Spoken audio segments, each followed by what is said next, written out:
Hi class 7. Today I am going to start with the chapter 7, To a Big Butterfly. I have explained the poem in my previous class.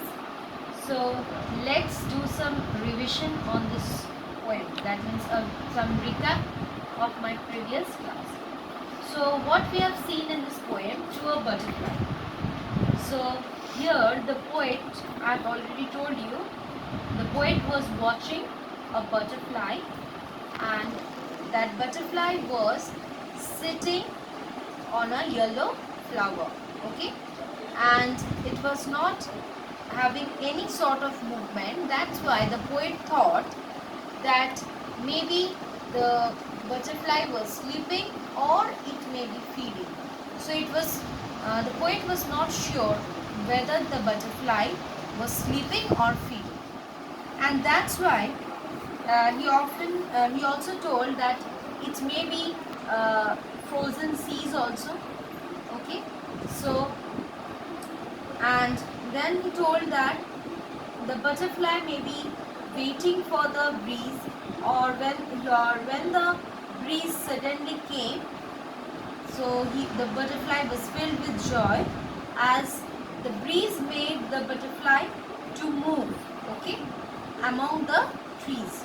So the breeze had found you out. That line, the breeze had found you out among the trees. That means the breeze helped the butterfly to move out from the trees. Okay, and where the butterfly was actually sitting in that, the butterfly was sitting on the yellow flower, and that flowering plant was present in the orchard. Okay, so that orchard belonged to the poet or the poet's sister.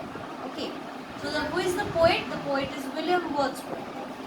Now, the poet again told the butterfly that the butterfly can rest its wings. If whenever it feels weary or tired, it can rest its wing, okay, and can feel that orchard as its home.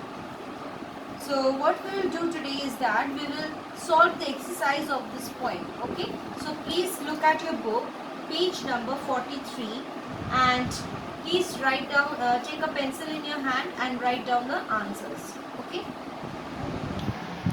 Okay, please take out page number 43.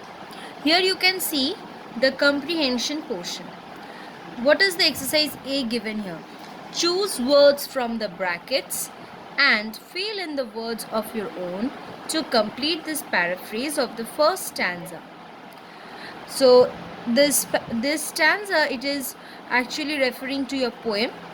So please write down the answers. The poet sat for dash watching a butterfly sitting on a dash flower. So the poet sat for half hour.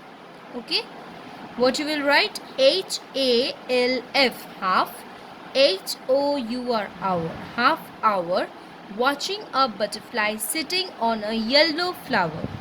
YELLOW, yellow flower.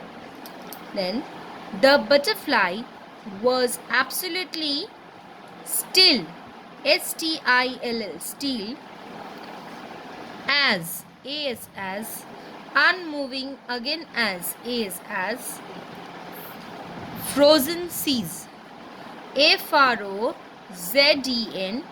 SEAS, frozen seas, again FROZEN SEAS, as frozen seas. The poet observes that the butterfly moves again only when the breeze blows. BREEZD, BREEZD, breeze blows.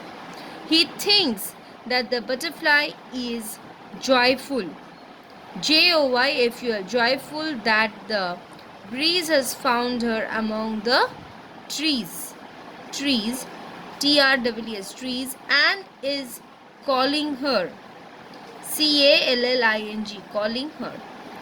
Now we will solve the exercise number B. Okay, so come to exercise number B. Write true or false. Number 1. The poet says that the orchard ground is his and the butterflies.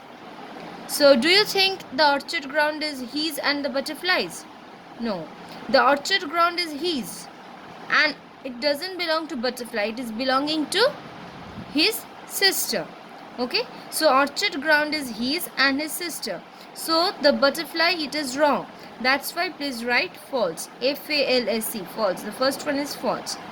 Second one, he invites the butterfly to use the ground as its home. He invites the butterfly to use the ground as its home. So yes, the butterfly was invited by the poet to use the ground as its home. Okay, so here you can write true. T-R-U-E, true. Okay. Now another thing here, it is as telling that it invites the butterfly to use the ground as its home. Okay, now see number 3. He promises the butterfly that it won't be mistreated. He promises the butterfly. He means here the poet. The poet is promising the butterfly that it won't be mistreated. Yes, it is true. Why? Because in the poem you have seen the line that he is asking the butterfly not to have any fear. Okay, so that means he promises the butterfly that it won't be mistreated. So please write true. Then number 4. The poet asks the butterfly to sit on the flower as they talk. So the poet asks the butterfly to sit on the flower. No, the poet asks the butterfly to sit on the branch or the bough. B-O-U-G-H, bough. Bough means branch. So he has not asked to sit on the flower. He has asked to sit on the branch. So it is false. Okay. So students, we have done exercise A and B today, and question and answers I am going to give you in my next class. So you please write it down and learn the poem, and in my next class I am going to do the question and answers. Thank you students.